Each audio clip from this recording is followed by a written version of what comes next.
My team just said this is the best rally crowd we have seen, and I think they're absolutely right. Wow. Can we give up one more hand for Stephen? Our future is bright.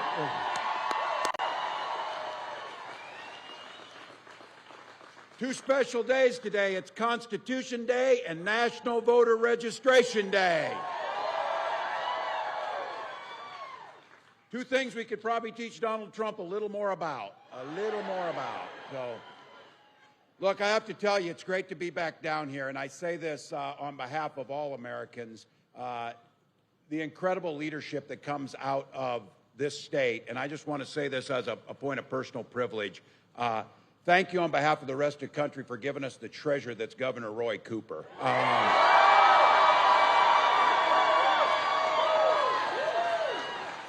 When you meet governors, it's reflective of the people. And when you meet Roy Cooper, you can't find a kinder, more visionary, more thoughtful, just more compassionate person. It reflects on the great state of North Carolina. That's why it's going to be really hard to find somebody, but I'll be danged if North Carolina didn't. We need to elect Josh Stein as your next governor.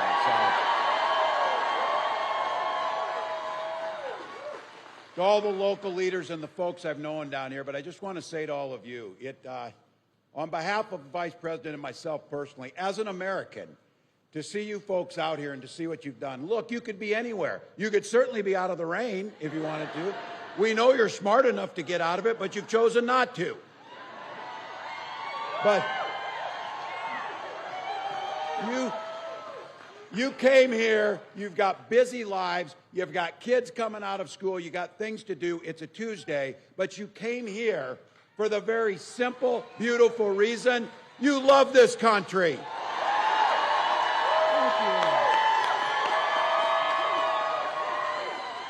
Thank you.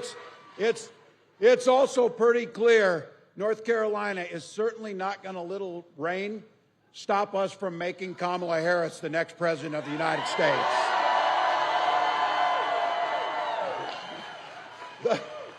The vice president told me, she said, gee, I got to tell you, Tim, a couple people showed up in Charlotte and Greensboro last week. Just to let all of you know, the rest of the country was looking at those crowds and looking at the enthusiasm in awe of what you were delivering. So this has been happening all across the country, and Donald Trump, of course, responded like any normal, sane adult would and said, no one's there, it's AI. That's what he would say about all of you, but I always remind them, you know what won't be AI? Your ballots won't be AI.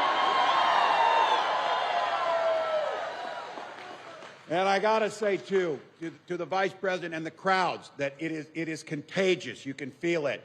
That we now believe what we all knew, that the precious democracy we have and that politics and campaigns can be focused on the hard work ahead of us, but they can be done with what Kamala Harris does every single day. Done with joy. Done with happiness. Remember when they thought it was a dig because she laughs? Well, it's really great to have a president who laughs with people, not at people, and that's what we're going to do. So that's because Kamala Harris has spent her whole life fighting on the side of the American people. You know her story. Took on the predators, took on the fraudsters, took on the transnational gangs, took on the big corporate interests, and never hesitated to work with anybody on either side of the aisle if it was right for the American people.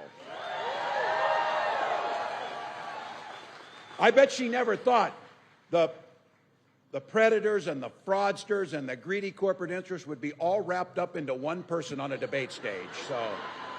But she saw it. But I got to tell you, I'm proud to be on this ticket. And the Vice President says this a lot. Only in America can you find someone from a middle-class family in Oakland, California, and someone from rural Nebraska who have the ability to become the next president and vice president of the United States.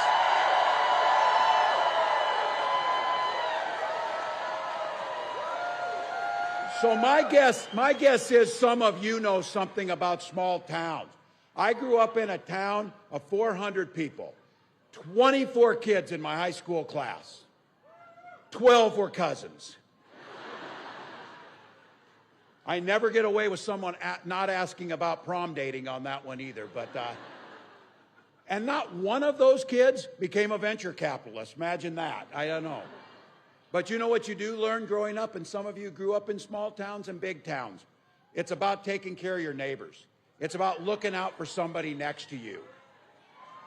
It's about understanding the common good. We have a saying in Minnesota, when we all do better, we all do better.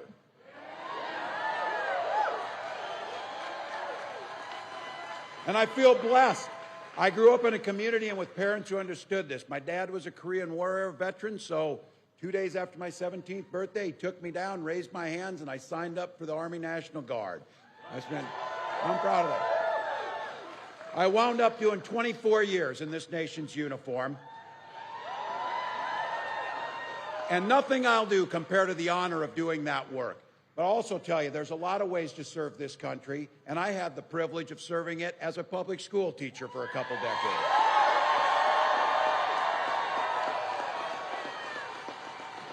Coached some football, which was good. And my pro tip of the day is don't ever close the yearbook. We won the state championship, and I talk about it to this day. So there you go. I never thought about running for office. But I learned something from those kids. They were seeing in me what I was trying to teach them. Common good, lift folks up, think about someone else. And so my neighbors talked me into running for Congress in a district that they did not tell me had one Democrat since 1892. Well, they gave me the privilege of serving them for 12 years in Congress.